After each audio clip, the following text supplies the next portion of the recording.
اللہ کے نبی کا یہ کمال قرآن میں ہے، سبحان الذی اسری بعبدہ لیلا من المسجد الحرام الى المسجد الاقصى الذي باركنا حوله لنريه من آياتنا إنه هو السميع البصير۔ یہ اللہ کے نبی کا ایک کمال ہے، پیارے نبی کا ایک معجزہ ہے جس کا ذکر قرآن میں ہے۔ اور یہ آپ کا یہ معجزہ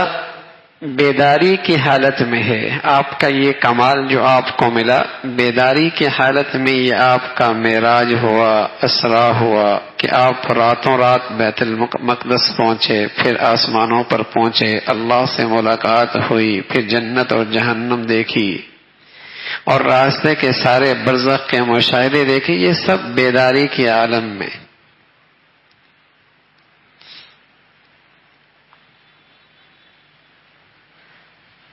حدیث میں ہے کہ جب آپ رات کے حصے میں اپنے گھر مکہ میں تشریف فرما تھے تو جبرائیل امین آئے اور آپ کو پہلے بیت المقدس لے گئے اور پھر آسمانوں پہ لے گئے، اور پھر آپ رات کے اس حصے میں واپس آ گئے اور دروازے کی کنڈی ابھی تک ہل رہی تھی۔ اللہ اللہ ہے۔ تھانوی رحمۃ اللہ علیہ نے عجیب اس کا انداز، اس کی تعبیر اور اس کی وضاحت فرمائی کہ فرمایا کہ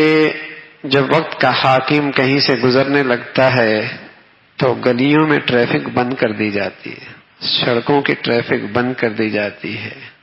پورا پروٹوکول ملتا ہے، ہر طرف سے راستے بند ہوتے ہیں، سڑکیں بند ہو جاتی ہیں، وقت کا سربراہ گزرنے لگا ہے، وقت کا سربراہ ہر چیز رک جاتی ہے، تو کیا بعید ہے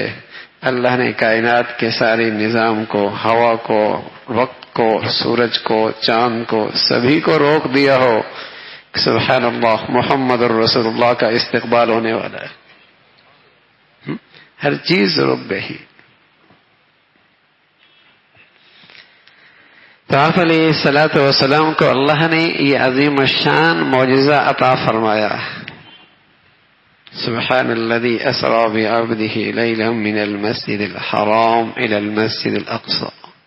یہ صلاۃ والسلام کی خصوصیت ہے، اور کسی نبی کو اس شان کا معجزہ نصیب نہیں ہوا،